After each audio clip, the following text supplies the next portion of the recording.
Good morning, sir. I am Vikas Gaur and I have joined the department recently as inspector, sir.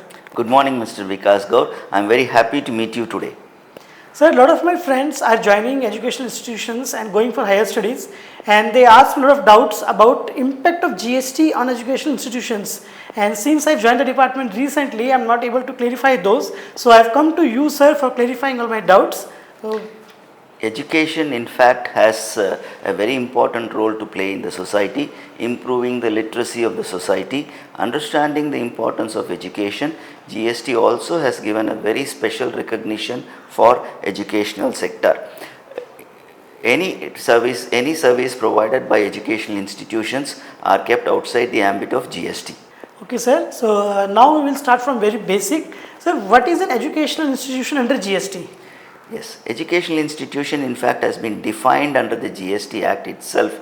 Any activity provided by an institution up to preschool or leading up to higher secondary education, or education as part of a curriculum that leads to a recognized degree of the law of the land, or any course that is related to vocational training that is recognized by the Government of India. The services provided by such institutions are treated as educational institutions under GST. Okay, sir. Now that I know about the educational institutions in GST, please let me know if all the activities undertaken by educational institutions are taxable.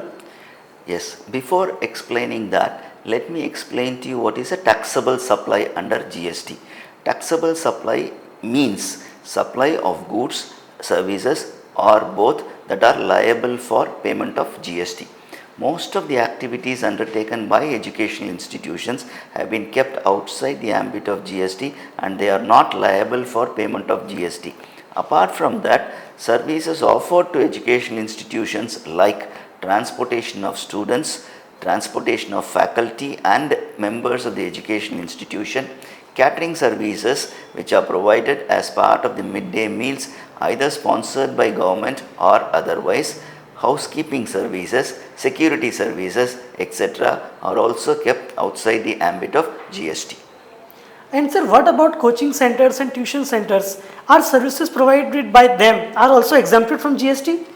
Yes, considering the fact that coaching centers and tutorial centers have a commercial intent behind doing this activity, the services provided by them have not been included as part of the exemption. All the activities undertaken by such tutorial institutions and coaching centers are liable for GST, and GST is payable at the rate of 18% on such activities. And sir, what about distance education? Distance education is generally pursued for higher education, and for higher education there is a liability to pay GST at the rate of 18%. If distance education is pursued for a normal degree as provided by educational institutions, it is not liable for GST, but if it is pursued for higher education, it is liable for payment of GST. And sir, there are charitable trusts which run education institutions, and then there are municipal schools. So what is their status? Yes, income earned out of education by the institutions run by charitable trust in the form of schools, colleges for the homeless, orphaned children, physically and mentally challenged children, prisoners, or those persons who are above 65 years of age and residing in rural areas are exempted from GST. Apart from that, there are a lot of schools and colleges that are run by government and municipal bodies and other local authorities. Those activities are also kept outside the ambit of GST and they are not liable for payment of GST. And sir, are there any exemptions available for vocational and skill training institutes? Yes, National Skill Training Institutes instituted by Government of India or skill councils are all exempted from payment of GST. And sir, what about higher education provided by Indian Institutes of Management? Eminent institutes like Indian Institute of Management offer various categories of courses. The most important and popular courses are 2-year postgraduate diploma course in management, which is admitted through CAT examination, 5-year fellowship program management course and also a 5-year integrated course in management. All these courses are part of the academic core activity and therefore they are all kept outside the ambit of GST. These institutes also provide management development programs which have a commercial intent and therefore they are liable for payment of GST. And sir, what about applicability of GST on training programs, camps, yoga programs and other events? Yes, training programs, camps and yoga programs are treated as third-party activities that are provided to educational institutions and they have a commercial intent behind that and therefore they are liable for GST. They cannot be treated as part of the academic services provided by educational institutions. And sir, whether books and stationery provided to the students is covered under GST? Supply of goods is exempted from GST. However, supply of uniforms, non-academic items like musical instruments, computers and sports equipments are liable for payment of GST provided by third parties to the educational institutions. Okay sir, and should educational institutions get registered under GST?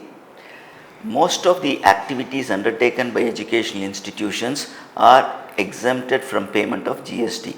But there are certain ancillary services associated to educational institutions that are liable for payment of GST. In such cases, the educational institutions shall take a registration. Upon taking a registration, they should also comply with all the legislative obligations prescribed for a registrant like filing of returns GSTR 1 and GSTR 3B within the prescribed dates. Sir, can you please kindly summarize our conversations for the benefit of everyone? Okay. Taking note of the fact that education has in fact become highly commercialized, from the eyes of GST, the activities undertaken by commercial organizations are divided into two categories. One is that those activities which lead to core academic qualification and second is the ancillary services that are provided by educational institutions as part of additional skill development.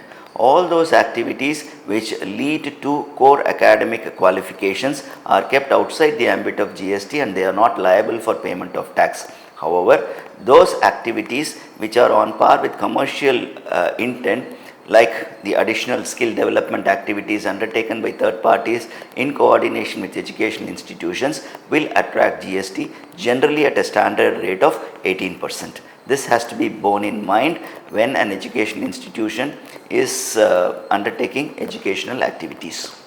Thank you so much sir for clarifying my doubts about impact of GST on educational institutions, and now I think I'll be in a better position to clarify the doubts of my friends and my taxpayers also. So thank you so much sir for this. Yes, thank you Mr. Vikas Gaur. It was a pleasure talking to you.